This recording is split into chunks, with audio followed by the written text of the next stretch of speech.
மங்களேஷாய வித்மகே சண்டிகா பிரியாய தீமகி தன்னோ சம்ஹார பைரவ பிரச்சோதயாது. நெக்ஸ்ட் ஜென் ஆஸ்ட்ரோ நேயர்களுக்கு ஆஸ்ட்ரோ பூர்ணாவின் அன்பான வணக்கங்கள். இன்னைக்கு நாம ஜூன் மாத பலன்களை பற்றி பார்க்க போறோம். ஜூன் மாதத்துல எல்லா கிரகங்களின் வருட கிரகங்களின் பயிற்சிகள் முடிந்து அடுத்து எப்படி ஒரு புயல் வந்து நம்மளுக்கு கரை ஓரம் ஒதுங்குற மாதிரி அந்த அளவிற்கு அந்த வருட கிரகங்களின் தாக்கங்கள் அதிகமாக இருந்தது. அந்த பயிற்சிகள் எல்லாமே முடிஞ்சாச்சு. இப்போ இந்த ஜூன் மாதம் ஃப்ரெஷ்ஷா ரொம்ப புத்துணர்ச்சியோட எல்லாருமே நிறைய எதிர்பார்ப்புகளோட இருப்பீங்க. அந்த எதிர்பார்ப்புகளுக்கு தகுந்த மாதிரி இந்த ஜூன் மாதம் இருக்கா அப்படின்றதுதான் நம்ம இந்த பதிவுல பார்க்க போறோம். இந்த பதிவை நீங்க இப்பதான் பாக்குறீங்க அப்படின்னா சப்ஸ்கிரைப் பண்ணிக்கோங்க. இந்த சேனல்ல பாக்குறீங்க அப்படின்னா சப்ஸ்கிரைப் பண்ணிக்கோங்க. நீங்க இந்த சேனல்ல கொடுக்கக்கூடிய ஒவ்வொரு பதிவுகளுக்கும், அதாவது கமெண்ட் பாக்ஸ்ல போடக்கூடிய ஒவ்வொரு பதிவுகளுக்கும் நான் உங்களுக்கு டைரக்டா பதில் சொல்லுவேன். அதனால உங்களுடைய கமெண்ட் பாக்ஸ்ல அந்த கமெண்ட் பதிவு பண்ணுங்க. அதாவது உங்களுக்கு ஏதாவது தீராத பிரச்சனைகள் இருக்கு, உங்களுக்கு வருமானத்துல ஏதோ ஒரு பின்தங்கிய நிலை இருக்கு உங்களுக்கு கீழே நீங்க கமெண்ட் பாக்ஸ்ல கமெண்ட் பண்ணுங்க. அதற்குண்டான பதில்கள் உங்களுக்கு கூடிய விரைவில் வரும். நீங்க இப்போ நம்ம இந்த ஒவ்வொரு ராசி அன்பர்களுக்கும் உண்டான பலன்களை பற்றி இந்த பதிவுல தெளிவா பார்க்கலாம். மிதுன ராசி அன்பர்களுக்கு ஜூன் மாதம் அதிகப்படியான வேலை அலைச்சல்கள் அதிகமாக இருக்கக்கூடிய ஒரு நேரமாக இருக்கும்.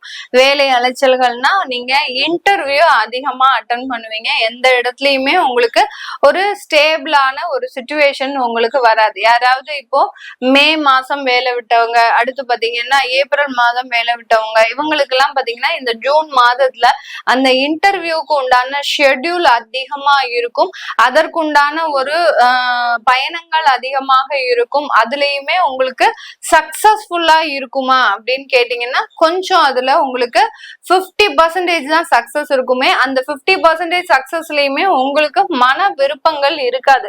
ஏன்னா இந்த மிதுன ராசி என்பர்கள் இந்த காலகட்டம் பாத்தீங்கன்னா உங்களுக்கு உங்களுடைய அந்த சுறுசுறுப்புன்றது அளவுக்கு அதிகமா இருக்கும். எப்போதுமே ரொம்ப சோம்பேறித்தனமா கடந்த ஒரு 4 மாதமாக இருந்துட்டீங்க. அந்த சோம்பேறித்தனத்துக்கு அளவே இல்லை. என்ன செஞ்சாலும் நமக்கு தான் நடக்க மாட்டேங்குது, அப்புறம் எங்க இருந்து நம்ம இதெல்லாம் போய் செய்யறது அப்படின்ற மாதிரியான ஒரு வெறுப்பும் ஒரு விரக்தியும் போட்டு உங்களை ஒரு மிக அதிகமான அளவுக்கு அந்த ஒரு எங்கேயுமே போக விடாம, எங்க போனாலும் லாக்கா இருக்கு மேடம். தொழில் செய்யறோம், தொழிலுக்கு போனா ஏதாவது ஒரு இடத்துல போய் நம்ம போனா பணம் புரட்டலாம் போனோம்னா அங்கேயும் அந்த பணம் புரட்ட முடியல, தரேன்னு சொல்றாங்களே ஒழிய இழுத்தடிக்குது. அந்த மாதிரியாக இருந்த காலங்கள்லாம் போய் இப்போ நீங்க சுறுசுறுப்பாக கூடிய ஒரு நேரம். இந்த சுறுசுறுப்புல உங்களுக்கு தேவையானவைகள் நிறைவேறுமா அப்படின்னு கேட்டீங்கன்னா நிறைவேறும். அதுல எல்லாம் எந்த ஒரு குறையுமே கிடையாது. பட் அந்த நிறைவேறும் போது உங்களுடைய திருப்தியின்மை அப்படின்றது அதிகமா இருக்கும். இன்னும் கொஞ்சம் நம்ம நல்லா பண்ணா என்ன, இன்னும் கொஞ்சம் நல்லா பண்ணா என்ன அப்படின்ற மாதிரியாக அந்த திருப்தியின்மை அதிகரிக்கக்கூடிய ஒரு காலமாக இருக்கும். ஏன் மேடம் எங்களுக்கு அந்த மாதிரியா இருக்கு அப்படின்னு கேட்டோம்னா உங்களுடைய 3ஆம் இடத்துல செவ்வாயும் கேதுவும் சேர்க்கை பெற்று இருக்கு. உங்களுடைய ராசியிலேயே குரு பகவான் வந்துட்டார். அந்த குரு பகவான் வரும்போதே பாத்தீங்கன்னா ஒரு மாற்றங்களை உங்களுக்கு கொடுத்துக்கிட்டே இருப்பார். ஏதோ ஒரு இடத்துல நம்ம ஒரு லாக் ஆகுறோம் அப்படின்ற மாதிரியான அந்த மனநிலைகள் வந்து அப்படியே உங்களுக்கு சஃபிள் ஆகிக்கிட்டே இருக்கும். என்னடா இது எதிர்பார்த்தா நமக்கு இது ஒண்ணு நடக்குதே அப்படின்ற மாதிரியாக அந்த மனநிலைகள் உங்களுக்கு ஒரு குழப்பத்தை கொடுக்கக்கூடிய ஒரு நேரமாக தான் இருக்கும். இந்த மிதுன ராசி என்பர்கள் இந்த காலகட்டம் உங்களுடைய நண்பர்களோடு அதிகப்படியாக செலவு செய்யக்கூடிய ஒரு நேரம். செலவுனா என்னதுன்னா நேரத்தை செலவு செய்யக்கூடிய ஒரு நேரமாக இருக்கும். நண்பர்களோட அதிகமாக வெளியில போறது, நண்பர்களோட அதிகமாக பேசுறது, இதனால் வரைக்கும் இருந்த அந்த நண்பர்களினுடைய தொடர்புகள் இப்போ உங்களுக்கு புதுசா ஆரம்பிச்சுட்டு ரொம்ப நாள் ஆச்சு, அவனை பார்த்து 2 வருஷம் ஆச்சு, ஆனா திரும்ப அவனுடைய ஒரு கான்வர்சேஷன் எனக்கு ஆரம்பிச்சிருக்குது அப்படின்ற மாதிரியாக அந்த பழைய நண்பர்கள் மீண்டும் புதுப்பிக்க கூடிய ஒரு நேரமாக தான் இந்த மிதுன ராசி என்பர்கள் இருக்கும். இந்த மிதுன ராசி என்பர்கள் நம்ம அதை தானே எதிர்பார்க்கிறோம். மிதுன ராசி என்பர்கள்னாலே பாத்தீங்கன்னா நண்பர்கள் புடைசூழ ஒரு ஜாலியா ஒரு கூத்தும் குமாலமுமாக இருக்கக்கூடியவர்கள் தான் மிதுன ராசி என்பர்கள். அதெல்லாம் மறந்து போய் அதெல்லாம் ஞாபகப்படுத்தாதீங்க மேடம். அதெல்லாம் ரொம்ப வேதனையா இருக்கு. அந்த காலங்கள்லாம் போயிடுச்சு மேடம். இப்ப பாத்தீங்கன்னா எப்ப பார்த்தாலும் டென்ஷன், எப்ப பார்த்தாலும் எனக்கு ஒரு வலியும் வேதனையும், ஏதோ ஒரு இடத்துல நான் அவமானப்பட்டுக்கிட்டே இருக்கிறேன். நான் இந்த மாதிரியாக அவமானப்படக்கூடிய ஆளே கிடையாது. அந்த அளவுக்கு எனக்கு திறமையும் நேர்மையும் இருக்கு. ஆனா என்னுடைய நேரமா காலமா தெரியல. அந்த அளவுக்கு ரொம்ப பொறுமையை சோதிக்கிறாங்க மேடம். நம்மள கூட இருக்கிறவங்களும் நம்மளுடைய பொறுமையை எல்லை தாண்ட வைக்கிறாங்க. அந்த அளவு இருக்கு. எனக்கு ஒரு மிகுந்த ஒரு நெருக்கடிகள் அதிகமா இருக்கு. என்னைக்கோ அத்தி பூத்தா மாதிரி இந்த நண்பர்கள் கூட்டம் வந்து பேசுறாங்க. அப்பதான் நான் ரொம்ப கொஞ்சம் மகிழ்ச்சியா இருக்கிறேன் மேடம். அதனால பழைய ஞாபகத்தெல்லாம் நீங்க சீண்டாதீங்க மேடம்னு ரொம்ப கெஞ்சி கேட்டுட்டு இருக்கிறீங்க.